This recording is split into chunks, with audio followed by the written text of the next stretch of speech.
नमस्कार दोस्तों, किताब अड्डा में एक बार फिर आप सभी का स्वागत है। दोस्तों, आज मैं आपके लिए एक बहुत ही अच्छी ऑडियो बुक लेकर आया हूँ। आप बुक के टाइटल देख के जान ही गए होंगे। जैसा बुक टाइटल वैसा ही बुक का कथन। यह बुक हमें एक अच्छी और खुशी लाइफ के बारे में बताता है कि कैसे खुशी हासिल कर सकते हैं हम सभी और एक अच्छा जीवन यापन कर सकते हैं। आपके लिए सबसे ज़रूरी क्या है? आप किस लक्ष्य को प्राप्त करना चाहते हैं? यह किताब आपके हर महत्वपूर्ण प्रश्नों का समाधान करेगी एवं आपको प्राचीन स्टोइक फिलॉसफी के बारे में बताएगी, जिससे हम अपने जीवन में नैतिकता और शांति प्राप्त कर सकते हैं। ये किताब आपको क्यों सुननी चाहिए? क्या आपको किसी लाइन में खड़े होने पर बहुत गुस्सा आता है? अन्य लोगों के धीरे धीरे काम करने पर क्रोध आता है और इस प्रकार आप एक बुरी मानसिक स्थिति में पहुंच जाते हैं। ऐसे में आप खुद को कैसे संयम रख सकते हैं? प्राचीन काल ग्रीस के फिलोसोफर को आजकल स्टोइकवादी के नाम से जाना जाता है। इनका जीवन अत्यंत साधारण होता है। इनका मन हमेशा प्रसन्न रहता है। ऐसा जीवन पाना आसान नहीं होता, मगर यहाँ दिए गए कुछ सबक से हम अपने जीवन को और बेहतर बना सकते हैं। स्टोइकवाद प्राचीन ग्रीस विचारधारा पर आधारित है। उस समय में फिलॉसफी अर्थात आत्मज्ञान को शिक्षा के क्षेत्र में सबसे प्रधान समझा जाता था। द स्टोइक स्कूल वहाँ एक प्रसिद्ध शिक्षा केंद्र है जहाँ स्टोइकवाद का प्रशिक्षण दिया जाता है। फिलॉसफी हमारा मार्गदर्शन करती है। यह हमें अपने लक्ष्य को प्राप्त करने में सहयोग करती है। आजकल के समय में लक्ष्य प्राप्ति बहुत कठिन है, क्योंकि हर जगह आकर्षण के साधन मौजूद हैं। ऐसे हालातों में मनुष्य का मन काफी व्याकुल रहता है। स्टोइकवाद हमें धैर्य और संयम सीखने में मदद करता है। स्टोइकवाद हमें संत आत्म अथवा भौतिकवादी बनने के लिए नहीं कहता।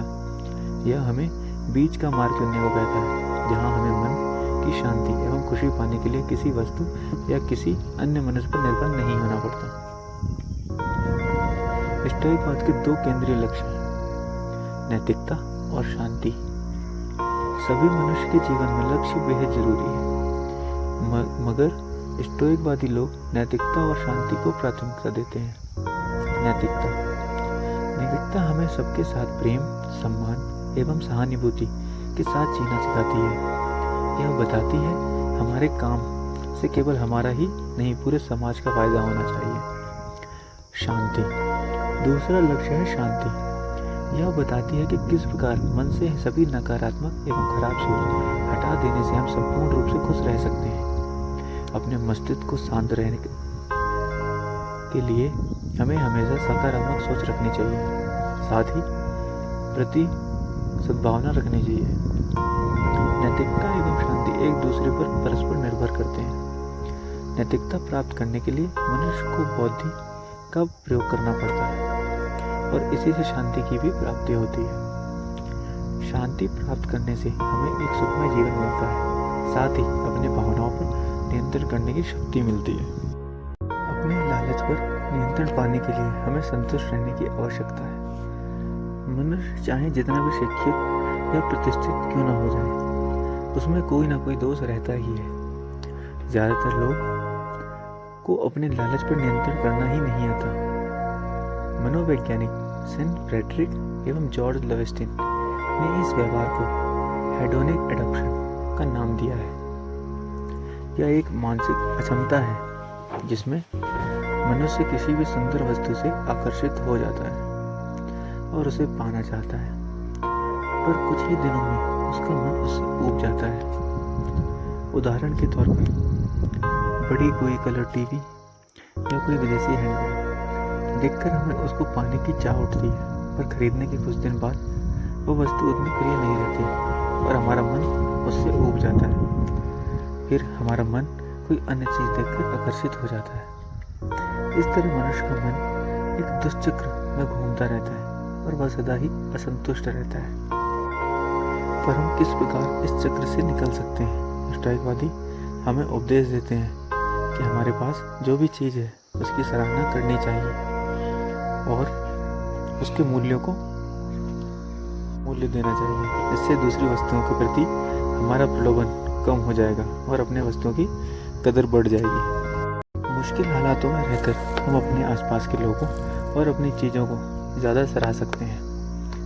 हमने पिछले सबक से जो सीखा, यह पद्धति उसी का एक विस्तृत भाग है। इस अध्याय में जो मनुष्य या वस्तु हमें अत्यंत प्रिय है, हमें उसे त्याग देना होता है और हमें अपनी प्रतिक्रिया का पूर्ण रूप से संयम रखना पड़ता है। यह अभ्यास प्रसिद्ध रोमन स्टोइकवादी सेनेका के लेखक टू क्रिटिक्स पॉवर्टी पर आधारित है। इसमें स्टोइकवादी को ज़्यादा दुख नहीं पहुंचता क्योंकि उसका मन मुश्किल हालात में भी खुश रहता है। इस अभ्यास से हम और ज़्यादा सशक्त बनते हैं। जब हमारे पास कोई वस्तु नहीं रहेगी तब खुद को काबू में रख सकेंगे। जब वह वस्तु साथ रहेगी तब उसको बहुमूल्य समझेंगे। उदाहरण के तौर पर सोचिए, हमारे पास कार और बाइक दोनों हैं और कुछ दिनों तक हम खाली बाइक चलाते रहे। फिर कुछ दिनों बाद जब हम कार में सफ़र करेंगे तब हमें बहुत आराम महसूस होगा और हम कार के रहने पर शुक्रगुजार होंगे। इस प्रकार जब हम किसी भी वस्तु या व्यक्ति का कुछ दिनों के लिए संपूर्ण त्याग या उपभोग कर छोड़ देते हैं तो हमें अपनी इच्छाओं पर नियंत्रण मिलेगा। दूसरा, हमारे लिए उस व्यक्ति वस्तु के होने का मूल्य बहुत ज़्यादा बढ़ जाएगा। हमारी इच्छा शक्ति और ज़्यादा मजबूत बनेगी, जिससे हम अपने जीवन में और बेहतर निर्णय ले सकेंगे। जिस चीज़ को हम बदल ना पाएँ उसके प्रति अपना रवैया ही बदल दें। हमें सर्वदा किसी न किसी चीज़ की अपेक्षा रहती है, चाहे वो एक खुशहाल परिवार हो या अपने कर्म क्षेत्र से संबंधित कोई बात। हम हर समस्या को बहुत बड़ी मुसीबत समझकर चिंतित रहते हैं। दूसरों पर गुस्सा करना या दूसरों की राय पर निर्भर होना व्यर्थ है। सभी मनुष्यों को दुख पहुंचता है जब कोई उन्हें भला बुरा कहता है, पर स्टोइकवादी लोग इसे दूसरे नज़रिए से देखते हैं। उनका मानना है कि दूसरों के कारण हमें अपने मन में अशांति नहीं पैदा करनी चाहिए, पर कुछ स्वार्थी और अप्रिय लोगों के साथ काम करना अत्यंत कठिन होता है। ऐसे में हमें क्या करना चाहिए? अपने आप को सहनशील बनाने के लिए हमें यह सोचना चाहिए कि प्रत्येक मनुष्य में कुछ ना कुछ दोष या अवगुण रहता है, इसलिए हमें प्रत्येक मनुष्य को समझने की कोशिश करनी चाहिए। इससे हमारे मन में सभी के प्रति सद्भावना पैदा होगी और हम सहनशील बन पाएंगे। साथ ही प्रत्येक मनुष्य अलग अलग तरह से सोचता है। हम चाहे जितनी भी कोशिश कर लें, दूसरे लोग हमारे कार्य में नुक्स निकालने में लगे रहते हैं। लोगों को दूसरे की निंदा करने में बड़ा मज़ा आता है। ऐसे में बेहतर यह है कि हम अपने कार्य में दूसरों के मत पर निर्भर ना रहें। दूसरों की राय पर जीने से हम उन्हें हमारे फैसले लेने की शक्ति दे सकते हैं, जो बिल्कुल गलत है, और इससे हमें ही चोट पहुंचती है। अतः ये ज़रूरी है कि हम अपनी सोच समझकर प्रयोग कर और दूसरों की देखा देखी या दूसरों की राय पर निर्भर ना हो। दौलत के लालच से खुद को दूर रखें। ज़्यादातर देखा जाता है कि मनुष्य दौलत को खुशी पाने का माध्यम समझ बैठता है, पर स्टोइकवादी लोगों का मानना है कि वास्तविक में खुशी हमारी मानसिक स्थिति पर निर्भर करती है, न कि दौलत पर। स्टोइक फिलोसोफर का कहना है, दौलत मनुष्य को और ज़्यादा लोभी एवं दुखी बना देती है। दौलत शोहरत का मोह कभी खत्म नहीं होता और वह मनुष्य को पूरी तरह कैद कर लेता है। इसकी चर्चा हम पहले ही इस मानसिक स्थिति में हेडोनिक एडप्शन का नाम दे चुके हैं। उदाहरण के लिए बचपन में हम किसी टॉफी से संतुष्ट हो जाते थे, पर ज्यों ही हम बड़े होते गए हमें महंगे होटलों में खाना और विदेशी खाना पसंद आता गया। इसी प्रकार हमारा मन बड़ी बड़ी चीज़ों के पीछे भागता रहता है और कभी खुश नहीं रह पाता। पर स्टोइकवादी साधारण रूप से जीवन यापन करते हैं। वो अपनी सेहत का सोचकर नुकसानदायक चीज़ों सेवन नहीं करते और शायद भूख लगने पर एक सेब उठाकर खा लें और उसी में अत्यंत खुशी रहते हैं।